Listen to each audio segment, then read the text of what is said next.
Really excited to welcome to this conversation. Joining us late in the evening, Lucy Davis from Maths on Toast. Lucy, welcome to Rebel Book Club. Lovely to see you. Hello. Hi. Thanks for being here. I know you just had have you just had a vaccine today? Yes, I had it at 5 o'clock this afternoon. How are you doing? You okay? Bit of a sore arm, but so far I seem okay. Yes. Oh, well, thanks for joining us tonight. So we just, our members know a little bit about Maths on Toast because every month we partner with an organization that's linked to the theme of what we're doing, who we want to try and learn more about and support. And we came across your work and we thought it was fantastic. So some of our members have donated their vouchers to Maths on Toast. I know it's not a huge amount of money, but it just gives us a chance to connect with you. But for those that don't know anything about Maths on Toast, and I'm sure you, Bobby and Kit, have overlapped in different ways, but just let everyone know who's listening and watching in tonight. What is Maths on Toast, and what's the problem it's trying to solve? Well, yeah, first, thanks for having me, and thank you for all the donations. They are much appreciated. We're a very small charity, so everything is always helpful. I've just come in the last 10 minutes. Going on, and it really ties in to people talking about the relevance of maths and people also talking about home learning, as we tend to call it, rather than homeschooling, because school has teachers and home learning parents are doing it. But we know that so much learning for children goes on outside of school. It goes on in the home, it goes on round and about. And the whole point is maths everywhere. Maths isn't just that rigid subject that everyone thinks it is. Yes, there's numeracy, and that, of course, is so important. And we all know the statistics in this country of the low numeracy rates. But maths is so much more. So, Lucy, what are those statistics, just so we can get a sense of what the gap is? I'm afraid I haven't got them in the top of my head. Bobby, have you got any of the statistics, the numeracy statistics? I think you come in with those for me. Numeracy, another charity that works with adults, they said 1 in 2 adults have the numeracy skills that we'd expect from an 11-year-old. Yeah. And many people believe that maths is something that you have an inherited brain for. You either can do maths or you can't. You're a maths person or you're not. And most of society has that very rigid perception of maths. And then maths can be quite a Marmite thing. People either love it or hate it. And they all think that it's all about patterns and shapes. Maths is everywhere. It's in the statistics for football, of course, but it's in art, it's in nature, it's in the snowflake that Kit mentioned, it's in construction, it's in craft. But maths can be for everybody, and it's a lot of it is to do with your attitude. And so Maths on Toast started because we said, why do we never see maths as a family activity? You can take your kids to museums, you do all sorts of celebratory activities in schools, but no one ever really celebrates maths.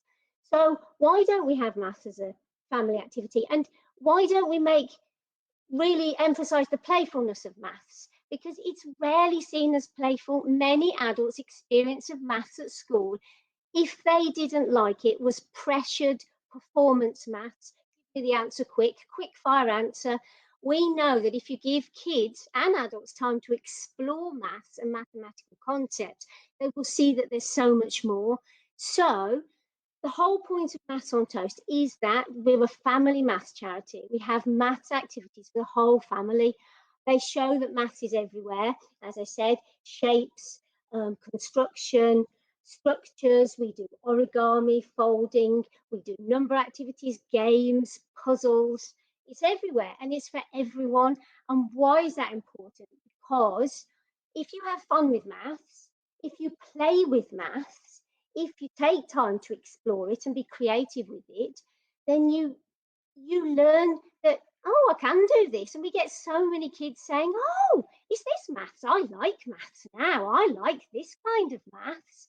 And we're trying to show that maths is more than school maths, because we know schools are so pressured on their time and they often are dictated to of what achieve when, and there often is no time. I don't know if it was Kit or Ben said, for that exploration and for that time to play and that time to have fun. And so we try and pull it all together, linking it to the real world and showing that it's everywhere. You can have fun with it, and that is for everyone. And if you develop that positive mindset, and that's what Bobby is all about, and I know he's done research on maths anxiety. If you have a positive mindset about maths, you feel you can do it, you feel confident to try more. And so in the long term, if you have fun and play with maths from a young age, as a family, in a community setting, and at school, you will grow up to have that positive mindset, and you'll most likely actually be able to achieve far more in maths, or it opens up pathways you might never have considered. And so it will affect numeracy statistics, because people will have a positive, and they will be able to take it further. Children learn best when they're relaxed. Adults are the same. If your fight or flight from your amygdala at the back of your brain has been triggered because somebody asked for a quick fire maths answer when you were 7 years old, and that's all you remember, you're rigid, stressed about maths, often for the rest of your life. And parents pass it on to their kids. Yeah. Be relaxed, play, and be open, and it's a whole different pathway. It's brilliant, Lucy, what you're doing. And can you share with us quickly, like, what the impact of Maths on Toast? What do the numbers tell you about what's happening when you do bring this new playful approach to family? So what we do is, I don't know if people know, but we develop maths activities, and we run them in community centres, in libraries. We have things that go into schools for schools to use, where the parents are involved as well, so everyone's involved. Since COVID, obviously a lot has had to go online, and the problem there is the digital gap. And also that there are some children at home who don't have a house full of books. They haven't got felt tip pens. They haven't got glue and scissors. So we're trying to get resource activity packs out to people. And the message we always get back is the same, that it is all about math, having that growth mindset to suddenly start to see that they can do maths. We're a young charity. We haven't had a lot of formal research done, but everything that comes back, we know that we can chart that people's attitude to maths is changing. And when that's then, for example, where there are schools programs, we see teachers see the children's attitudes change, parents see the attitude change, and the children start to achieve more. And it's widely documented that if children are confident and they do a lot of hands-on spatial maths, with shape and space and measure, then their outcomes in maths later on, when they're tackling much harder mathematical concepts, will be much higher. Thank you so much, Lucy. And I just love to bring Kit and Bobby back in. Where have you seen, in terms of closing that numeracy gap, which is, I mean, it's huge, 1 in 2. What other things have you seen that's working really well? You're on mute, Siegel. I can't hear you. Yeah, one example I've seen that National Numeracy have done is they've worked with the NHS. So again, if you work in the NHS and you're a nurse, you're going to need to obviously have very strong numeracy skills, not to get the wrong dosage. Obviously very important. So they work with some of the staff there, retraining them. Again, a lot of people would have seen this maths before 16, but because they've not left school, but they've stopped doing maths at 16, they're like, oh, numbers not my thing. But then they work with some NHS staff and trying to re-equip them with those skills. So again, you can go back to maths at any stage in your life.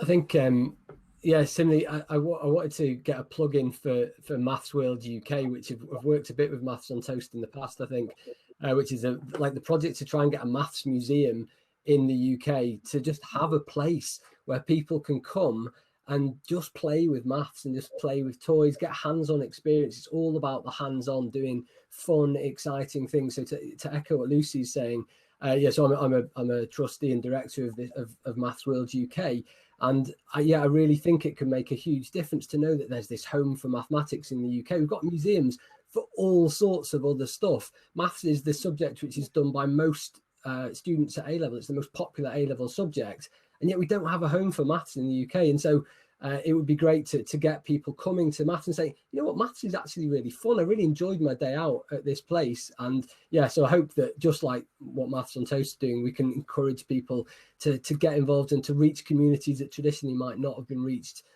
before. So yeah, get Numberland open with Bobby's face, flying across it at the front gate. There's an interesting chat just to add on to this going on amongst members around different cultures and their attitudes towards it. And Susan says in France there doesn't seem to be as much phobia around maths. You need to be skilled to do your taxes here.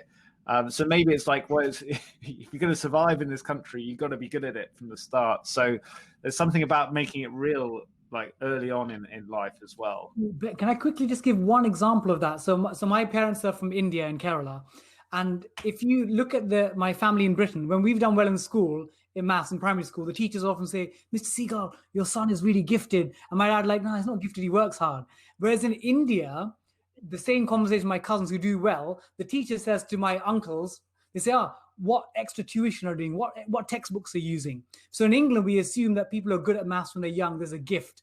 Whereas in some other cultures, not all cultures, they often say, it must be ascribed to hard work. So I think if we can change the notion of giftedness to actually putting in effort leads to success, that can change the narrative about the I can or can't do maths, like Lucy talked about. That's exactly what you're doing. And Lucy, just to wrap up, how can people help making donations, obviously, to charities like Maths on Toast and supporting the leadership of people like Bobby and Kit? But are there other ways that we can get involved? Is there volunteer opportunities?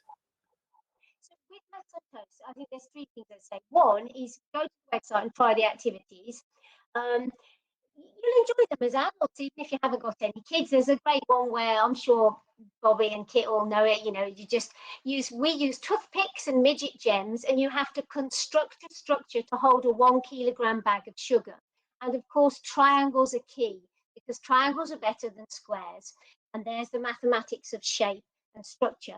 And so we've got we call those little videos our Maths on Toast Bite, but we've got lots of videos. We've done even more since COVID, loads of activities. I would say try them, share them with your friends and family, share them with your schools, because the schools can use our activities in school if they want, or they can send them home to do as families. Just spread the word about us to get as many people using our stuff as possible. And also, if anybody knows anybody, to just advocate about maths and this type of maths.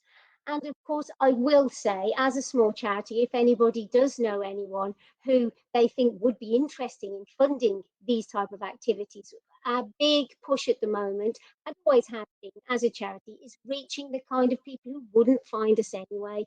If you're the kind of parent who would go looking activities or things that will help your child with maths, like they would help with their reading, you will find us online. But there are many families who won't find us, and that's our focus. So if anybody works for an organisation who might be interested in funding us, then please do just always send people our way to see what we've got and also to see if they could help. There are volunteering opportunities, not at present because of COVID, but as things start to roll out, deliver, and we'll be training more people to deliver. If anyone's interested in volunteering, just get in touch and we'll get back in touch when we can. Oh, we will. Lucy, thank you so much. It's a great name as well. So Maths on Toast, thanks for being with us.